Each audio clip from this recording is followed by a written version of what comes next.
Hai, saya Yuri BFF. Hari ini Yuri mau sharing tentang lele mendadak mati. Dalam budidaya ikan, terutama ikan lele, sebaiknya jangan hanya memikirkan untungnya saja, tetapi juga harus diantisipasi apa saja faktor yang bisa mengakibatkan kegiatan budidaya ikan lele Anda bangkrut. Kali ini, Yuri akan sharing kerugian yang berawal dari banyaknya ikan lele yang mati, terutama kasus lele mati mendadak. Selain itu, Yuri akan informasikan pemberian pakan sudah banyak, tetapi ikan tumbuh lambat.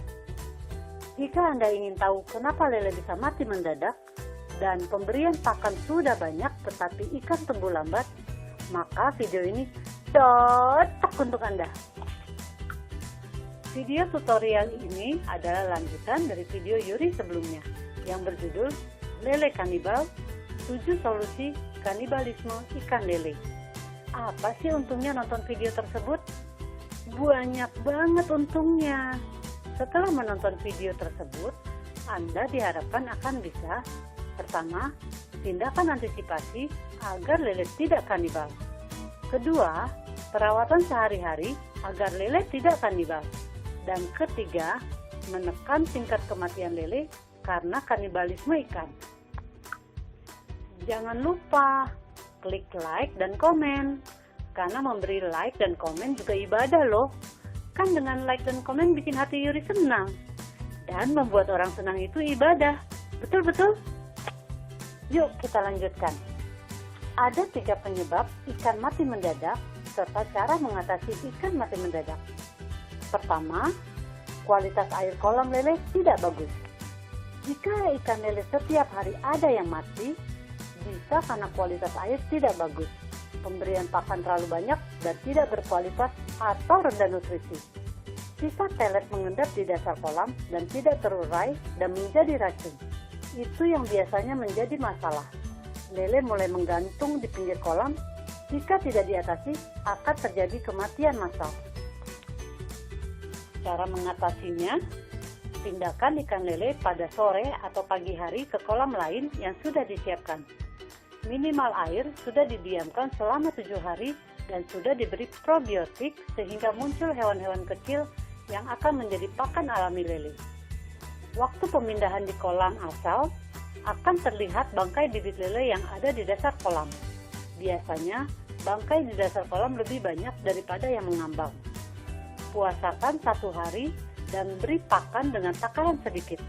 Seiring pergantian hari, pemberian pakan ditambah sesuai kebutuhan lele. Untuk mengatasi penyakit lele menggantung atau lele berdiri, Anda bisa melihat video Yuri sebelumnya yang berjudul 7 Solusi Lele Berdiri. Dalam video tersebut dipaparkan apa saja penyebab lele berdiri dan bagaimana cara mengatasi lele berdiri. Lele berdiri merupakan salah satu penyakit yang sering ditemui peternak lele. Kedua, pH air berubah secara ekstrim. Perubahan cuaca dari cuaca panas ke dingin atau hujan sangat perlu kita antisipasi, apalagi bila kolam ikan lele kita berada di tempat terbuka. Biasanya, bila pada kolam terbuka, bila hujan tiba-tiba, maka air hujan akan masuk ke dalam kolam yang akan menyebabkan menurunnya pH air kolam, sehingga sangat perlu kita netralisir kembali supaya benih ikan lele yang kita pelihara tidak terserang penyakit. Salah satu tanaman yang mempunyai kegunaan sebagai penstabil pH air kolam lele saat kolam kita diguyur hujan adalah daun pepaya. Pepaya ini mulai dari daun hingga pohonnya. Semuanya bisa kita gunakan sebagai penetralisir dengan cara memasukkannya ke dalam air kolam. Untuk lebih detail bagaimana merawat ikan lele dan pencegahan penyakit lele dengan memberikan daun dan buah pepaya, Anda bisa melihat video Yuri sebelumnya yang berjudul Manfaat Daun Pepaya untuk Ikan Lele. Dalam video tersebut dipaparkan apa saja manfaat daun dan buah pepaya bagi lele. Daun pepaya terkenal sangat baik untuk pertumbuhan ikan lele, pencegahan penyakit lele, dan menjaga kualitas air kolam lele. 3. Suhu air kolam lele terlalu panas. Pertahankan suhu air kolam pada kisaran ideal yakni 25-30 derajat Celcius. Benih lele sangat sensitif terhadap suhu yang terlalu panas. Akibatnya, lele akan mudah stres dan nafsu makannya menurun. Pencernaan dan metabolisme tubuh tidak berfungsi dengan baik. Lama-kelamaan, lele akan mati. Cara mengatasinya, pasanglah terpal plastik untuk mencegah masuknya sinar matahari secara langsung ke air kolam. Bisa juga menggunakan tanaman eceng gondok yang dapat menjadi tempat berlindung bagi lele. Selain itu, eceng gondok juga berfungsi sebagai inang bagi sejumlah mikroorganisme yang dapat dijadikan sumber pakan alami bagi lele. Keempat, pemberian pakan rendah nutrisi. Pemberian pakan rendah nutrisi menyebabkan lele mudah terserang penyakit. Lele dapat tumbuh dengan baik jika asupan nutrisinya sesuai dengan yang lele butuhkan. Namun, untuk menyediakan pakan lele dengan nutrisi lengkap dan tinggi, protein tidak murah. Cara mengatasinya, menyediakan pakan alami dan pakan alternatif lele berupa maggot. Maggot tinggi protein dan kaya nutrisi sangat bagus untuk mempercepat pertumbuhan ikan lele. Untuk memproduksi pakan alami berupa maggot, mudah dan sangat murah. Anda tinggal belajar cara memproduksi maggot. Ketika Anda memproduksi maggot, setidaknya ada 3 tujuan dalam memproduksi maggot untuk keberhasilan budidaya ikan Anda. 1. Anda memproduksi pakan alami maggot tinggi protein dengan biaya murah Rp3.000 per kilo. Kedua, tujuan Anda memproduksi maggot adalah untuk menyediakan pakan alami secara terus-menerus berkelanjutan sepanjang tahun, untuk menjamin tersedianya asupan nutrisi dan protein tinggi secara terus-menerus bagi ikan. 3. Memproduksi pakan alami maggot lalat hitam ini harus tanpa bau, no bau, agar kegiatan produksi maggot untuk pakan ikan berlangsung dalam jangka panjang. Oke? Lalu, bagaimana cara memproduksi maggot yang murah, mudah, tanpa bau, dan berkelanjutan? Berikut langkah demi langkah memproduksi pakan alami yang murah tapi tinggi protein. Yuri akan sharing dari awal A sampai Z, dari persiapan hingga pakan alami ini bisa diolah menjadi tepung atau pelet ikan dan unggas. Video tutorial ini adalah lanjutan dari video Yuri sebelumnya yang berjudul lalat hitam. Manfaat lalat hitam sebagai agen biokonversi sampah, pakan ikan, dan pakan unggas. Dalam video tersebut dipaparkan apa itu lalat hitam dan apa manfaatnya bagi kehidupan manusia, khususnya bagi peternak ikan dan peternak unggas. Tonton ya, rugi banget loh kalau tidak sampai nonton, karena video tersebut fondasi untuk memetik keuntungan dan manfaat yang sebesar-besarnya dari lalat hitam atau black soldier fly. Jangan lupa klik like dan subscribe. Oke. Yuk kita lanjutkan.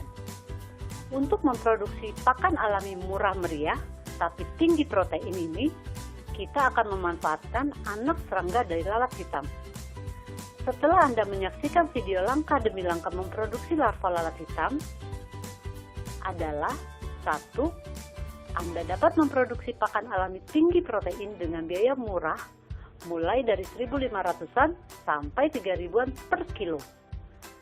Kedua, Anda dapat menyediakan pakan alami dalam bentuk tepung maggot, pelet maggot, dan maggot segar atau maggot hidup, atau fresh maggot, secara terus-menerus berkelanjutan sepanjang tahun, untuk menjamin tersedianya asupan nutrisi dan protein tinggi secara terus-menerus. Ketiga, Anda juga bisa memproduksi pakan alami maggot lalat hitam ini tanpa bau. Berikut Yuri share step by step, langkah demi langkah, bagaimana memproduksi larva lalat hitam. Yuk kita mulai prakteknya. Langkah pertama dari kegiatan produksi maggot no bau adalah mengumpulkan bahan media tempat tinggal larva dan pakan maggot berupa sampah pasar sayuran dan buah-buahan. Produksi maggot tanpa bau ini dengan memanfaatkan apa yang tersedia berlimpah di sekitar kita. Langkah kedua dari produksi maggot adalah memasukkan media yang sudah terkumpul tadi ke dalam tong atau drum atau ember atau bak agar lalat hitam atau black certified mau bertelur. Langkah ketiga, menunggu lalat hitam atau BSF datang dan bertelur di ember atau di media dan berkembang biak hidup sekitar 2-4 minggu. Proses ini harus no bau, tanpa bau, jika bau segera diperbaiki agar tidak didemo keluarga dan masyarakat. Produksi maggot yang benar tidak boleh bau dan tanpa bau. Langkah keempat adalah panen maggot BSF secara otomatis. Jadi tidak jorok, apalagi harus memunguti satu-satu. Selain tidak jorok, panen otomatis ini akan menghemat biaya tenaga kerja, yaitu memunguti satu persatu. Dan tidak perlu mengeluarkan biaya mencuci maggot yang tercampur dengan media. Hal itu biasanya dilakukan karena tidak mengerti bahwa ada cara panen maggot otomatis yang praktis, bersih, dan gak pakai ribet. Dengan cara seperti ini, selain Anda dapat memproduksi maggot tanpa bau dengan kuantitas jumlah yang banyak, Anda juga bisa memproduksi pakan alami ini secara terus-menerus agar ternak Anda selalu mendapat asupan protein tinggi dengan harga murah, yaitu 1.500-an sampai 3.100 per kilonya. Langkah kelima, produksi maggot ini adalah mengolah larva atau maggot atau belatung tersebut menjadi tepung maggot dan pelet maggot. Dalam proses pencampuran maggot dengan bahan lain, tentunya Anda harus menyesuaikan dengan kebutuhan pakan ternak masing-masing. Misalnya untuk ikan 40-45%, sedangkan untuk unggas antara 18-22%. Mengolah maggot atau belatung atau larva menjadi tepung maggot dan pelet maggot sangat membantu Anda dan mempunyai banyak keuntungan, seperti 1. Mengolah maggot menjadi tepung dengan cara dikeringkan atau dijemur matahari agar pakan alami tersebut bisa distok untuk jangka waktu lama. Kedua, mengolah maggot menjadi pelet agar pakan alami dengan kandungan protein tinggi tersebut tidak terbuang mubazir. Sampai dengan langkah ini, Yuri harapkan Anda aman-aman saja dan tidak perlu bingung. Jika bingung, silakan komen. Produksi larva lalat hitam tanpa bau menjadi penting agar usaha Anda tidak didemo keluarga dan masyarakat. Sekian dulu. Jika Anda ada pertanyaan, silakan komen dan jangan lupa klik like dan subscribe. Terima kasih. Semoga bermanfaat. Saya Yuri BSF. Salam hebat dan bersihlah Indonesiaku.